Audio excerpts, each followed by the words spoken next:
নবীজি সাল্লাল্লাহু আলাইহি ওয়াসাল্লাম ভীষণ ভাবে অসুস্থ হয়ে পড়লেন, শুয়ে আছেন খাটের মধ্যে।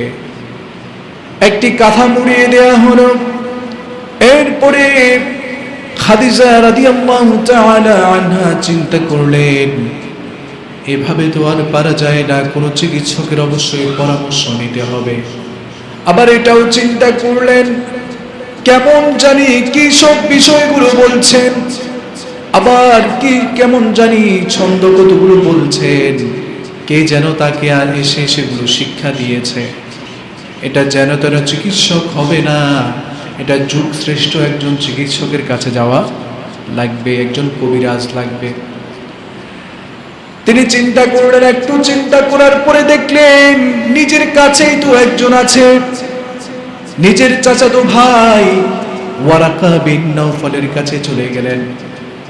গিয়ে বললেন, ভাই আমার, দেখেন তো আপনার ভাতিজার কি হয়েছে, কেমন জানিয়া আবল তাবল কথা বলছে, কি সব জানি বলছে, যেগুলো আমি কোনোদিন শুনি নাই, কোনোদিন দেখি নাই। আমার স্বামী এমন হবে আমি কোনোদিন চিন্তাও করি নাই, কারণ তার পাশে যার রহমত আছে, চিল্লায় বলেন তিনি কে?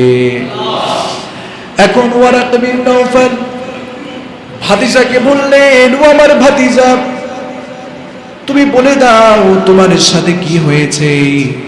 ভাতিজা তখন বললেন, আমি যখন হেরা গুহায় যাইতাম তখন কোনোদিন আমার সাথে এমন হয় নাই, কিন্তু আজকে আমার সাথে এমন একটি ঘটনা ঘটেছে যেটা আমি কল্পনাও করি নাই।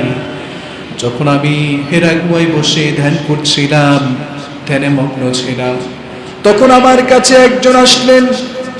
সে নিজেকে আল্লাহর দূত পরিচয় দিলেন, তার নাম হযরত জিবরাইল। সবাই বলেন আলাইহিস সালাতু ওয়াস সালাম। জিবরাইল আলাইহিস সালাতু ওয়াস সালাম সে আমাকে বললেন, আমি আল্লাহর পক্ষ থেকে আল্লাহর দূত হিসেবে এসেছি। জোরে বলেন আল্লাহু আকবার। এরপরে জিবরাইল আলাইহিস সালাতু ওয়াস সালাম আমাকে বললেন, পড়ো। আমি বললাম, আমি পড়তে জানি না। এরপরে আমাকে আবার বললেন, তুমি পড়ো। এরপরে আমি আবারও বললাম, আমি তো কোনোদিন পড়িনি, পড়তে জানি না।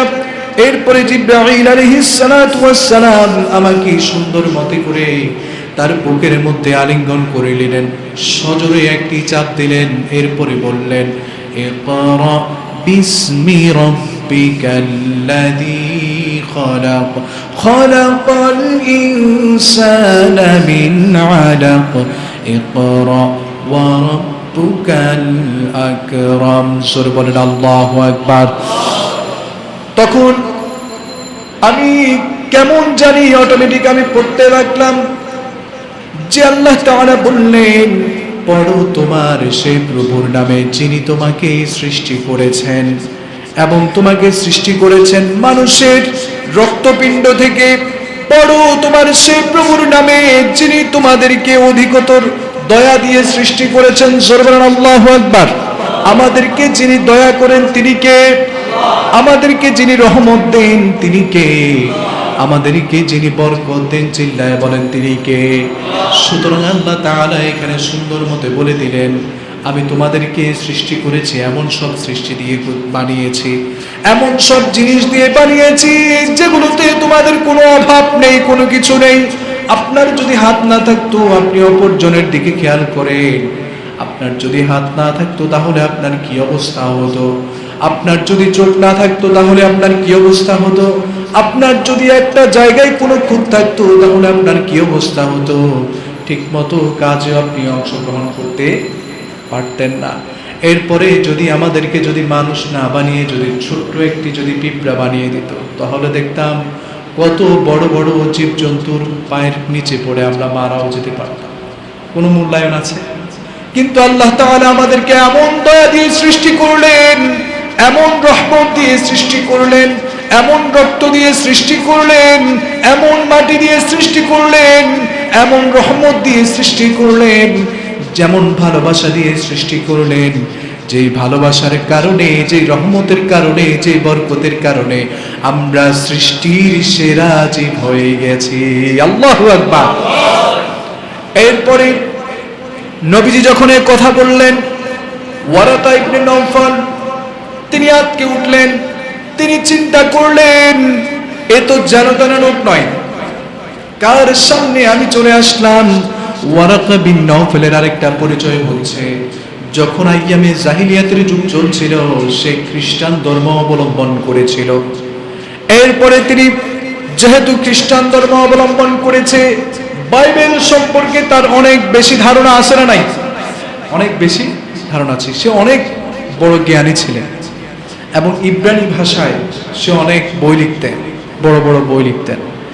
এই জন্যে তিনি ধারণা করে ফেলেছিলেন, এই তো দেখছি ওই আমার যে আগে যে সব নবীদের উপরে কি এসেছিল, আল্লাহর বামদূত এসেছিল, যেভাবে করে মুসা আলাইহিস সালাতু ওয়াস সালামের কাছে এসেছিল, ঈসা আলাইহিস সালাতু ওয়াস সালামের কাছে এসেছিল, মুসা আলাইহিস সালাতু ওয়াস সালামের পরে যেভাবে করে এসেছিল, যেভাবে করে অন্যান্য নবীদের উপরে আল্লাহর দূত এসেছিল, আল্লাহর বাণী এসেছিল, ঠিক তো সেইভাবেই করে মুহাম্মাদের কাছেও এসেছে।